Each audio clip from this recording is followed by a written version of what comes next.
Dear friends, welcome to my channel. This is Taras Berezovets with you. So Putin's spokesperson Dmitry Peskov has sown even more doubt regarding the negotiations in Istanbul, which I remind you are supposed to take place on Thursday, May 15th. Peskov refused to comment on the composition of the Russian delegation. Meanwhile, the publication Kommersant, without citing any sources, reported that Foreign Minister Sergei Lavrov will not be going to Istanbul. Earlier, it was assumed that it would be Lavrov who would head the Russian delegation at these negotiations. Along with him, Putin's aide, veteran Soviet Russian diplomat Yuri Ushakov, was also supposed to go there. Now, there is complete uncertainty as to whether any Russian representatives will go to Istanbul at all. And most importantly, if this does happen, who will represent Russia at the negotiations? Some absolutely fantastic theories are already emerging, including the idea that Russia will be represented at these talks by the former president. Now, an ALCO personality, ALCO blogger, Dmitry Medvedev. If this does happen, of course, it would be, first and foremost, a slap in the face to the American president, Donald Trump.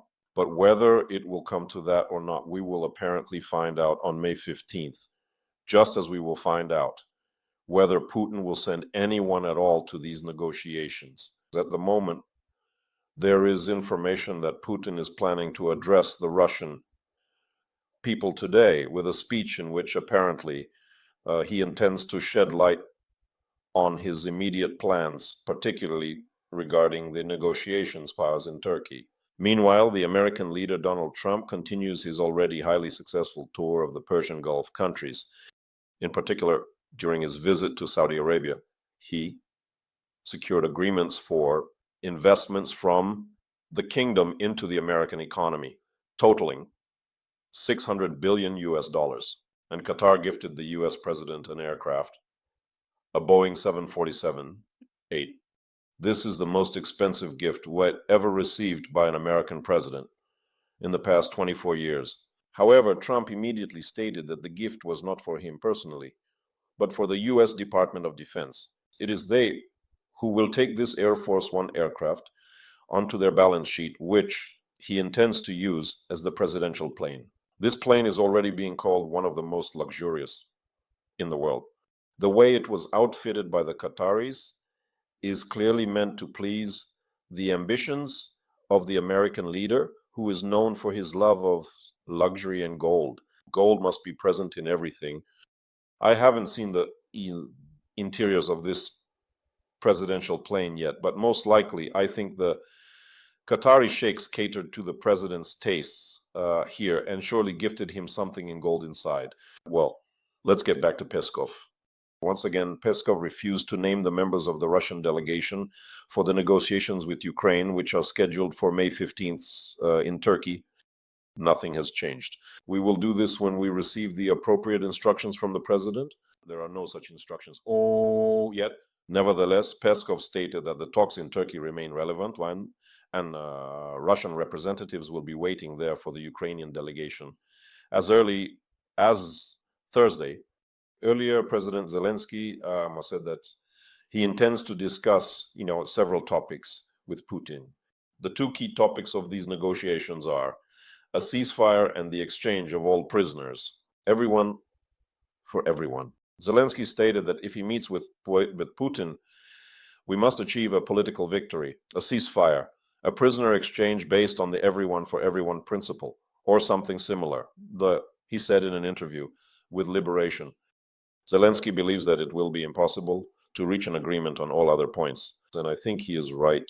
At least minimal progress is necessary here. The most important thing is when it comes to the return of all Ukrainian prisoners of war, including civilians who were illegally captured and are being held by the Russian occupiers. Zelensky also expressed the opinion that it is necessary to find a format to end the war. However, neither he nor any of the Western leaders know how to do this, since Russia's demands remain just as uncompromising as they were at the moment when talks broke off at the end of March 2022. At that time, let me remind you, when the horrifying Russian war crimes in Bucha and throughout the Kiev region came to light, these negotiations were interrupted. In fact, against the backdrop of the horror that the entire world, the civilized world, witnessed from the nightmares left behind by the occupying Russian army in the Kiev region. Zelensky also notes that the Russians will not trust the Ukrainians, and accordingly the Ukrainians will not trust the Russians. Therefore, only external mediators could guarantee the fulfillment of agreements between the parties. However, as is known, the negotiations themselves are expected to be held in a bilateral format without the participation of mediators, although representatives of the American administration will still be present at them. Let me remind you, the American delegation will be headed by the Secretary of State and concurrently the President's National Security Advisor, Marco Rubio. Zelensky believes that the only reliable mediator who can influence Moscow is, of course, the United States. And the presence of Donald Trump in Istanbul will prompt the Russian president to come as well to the meeting. If Putin does not come to Istanbul, it will look like a complete defeat for him, according to Zelensky. Today, Putin will face increased pressure from his own allies, particularly Brazil, a founding member of BRICS and one of Russia's closest allies in the world, which, through President Lula, has stated that it wants Putin to go to negotiations with Zelensky in Turkey. Putin himself consistently rejects these public calls. Nevertheless, it is already known, according to Kommersant, which again does not confirm, where it appears, pardon me, this information that Lavrov does not intend to participate in the negotiations. No further details have been provided. Kommersant reports that the negotiations will take place, but who will lead the Russian delegation remains completely unclear for now. Trump continues to state, that he may change the schedule of his tour and arrive in Istanbul directly on May 15th, where direct negotiations may take place. But he will only come if Putin flies in as well. I don't know if Putin will show up for the negotiations, but I know that he would like me to be there. And that's possible. We have a very complicated situation with the pandemic. Trump said aboard the plane en route to Qatar. The second country in his Middle Eastern tour. The third, I remind you, will be the United Arab Emirates. He also stated that his schedule is fully booked, a visit to Abu Dhabi in the UAE. But nevertheless, everything can be changed, everything can be altered at the very last minute. Will that happen? That's a big, big question, but there are more and more doubts about whether Putin will ultimately show up in Istanbul. And in fact, the chances that direct negotiations between the president of Ukraine and the Russian dictator will ultimately take place, well, those doubts are only growing stronger. So if Zelensky does end up flying to Istanbul, and doesn't meet Putin there, the Russian side might try to ultimately derail these negotiations, even if they aren't actually disrupted, and instead take place with some Russian representatives. Again, it's completely unclear who those representatives would be. At this point, there isn't even the slightest idea of who will represent the Russian delegation or who will lead it. So this whole situation raises the question of essentially why does Putin need this? The answer is obvious. It's to buy on time. His strategy is precisely to drag out these negotiations as much as possible in order, on the one hand, to avoid new anti-Russian sanctions, and on the other hand, to gain time for preparation and rearmament, including preparations for a new offensive. So far, there are no signs that this offensive could take place in the coming weeks. Time is needed for this, but considering that the weather in Ukraine is still quite cold for the end of May, it's clear that the Russian military command intends to wait for dry, warm weather so that the ground can dry out completely. spring rains are still ongoing.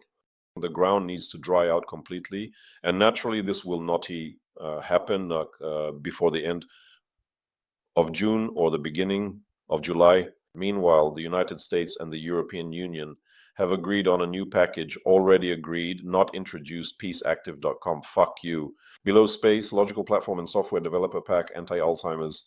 EU countries have given the green light to yet another, the 17th package of sanctions against Russia. The measures are quite serious. They primarily target Russia's shadow fleet as well as companies that continue to arm the Russian army.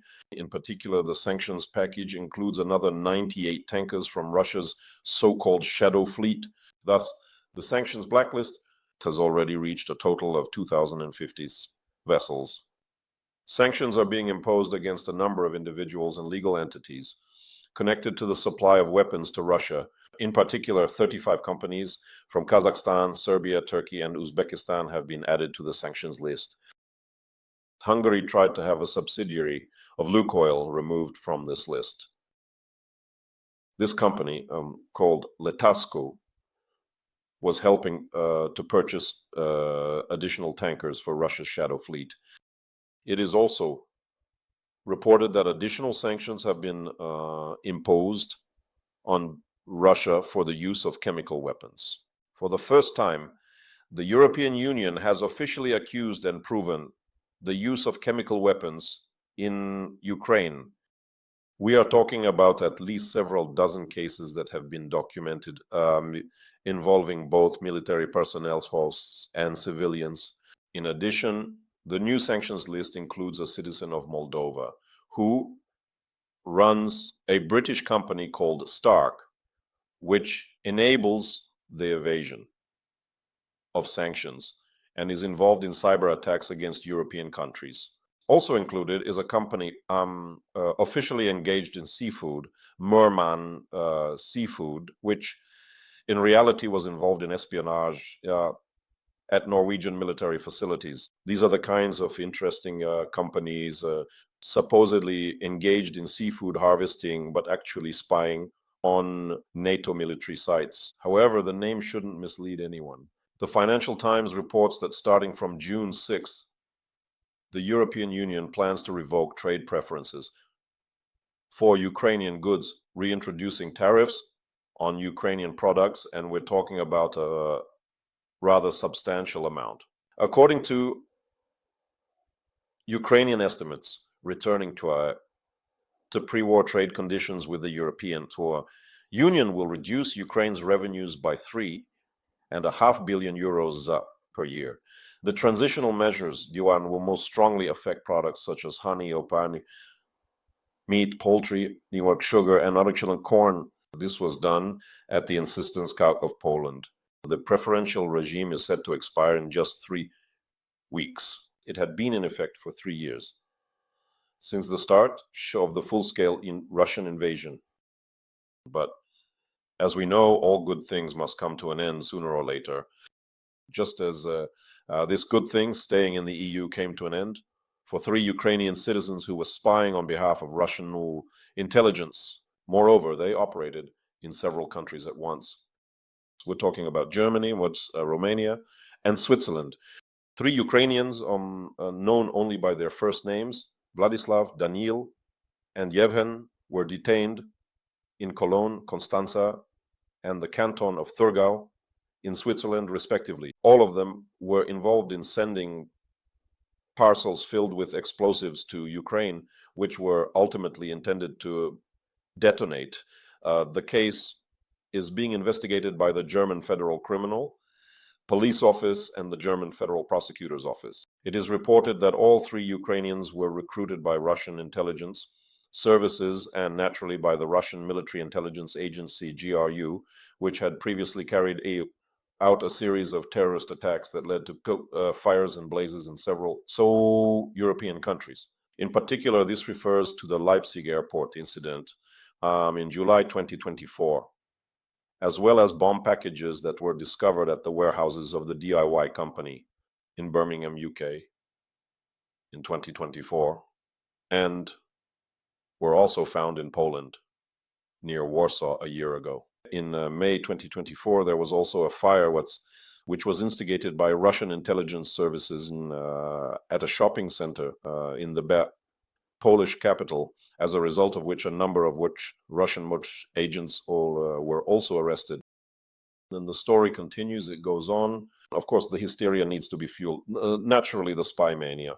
And here is the head of the Russian Foreign Intelligence Service, Sergei Narishkin, the same comical character who, back in February 2022, couldn't decide whether Russia should invade Ukraine or not.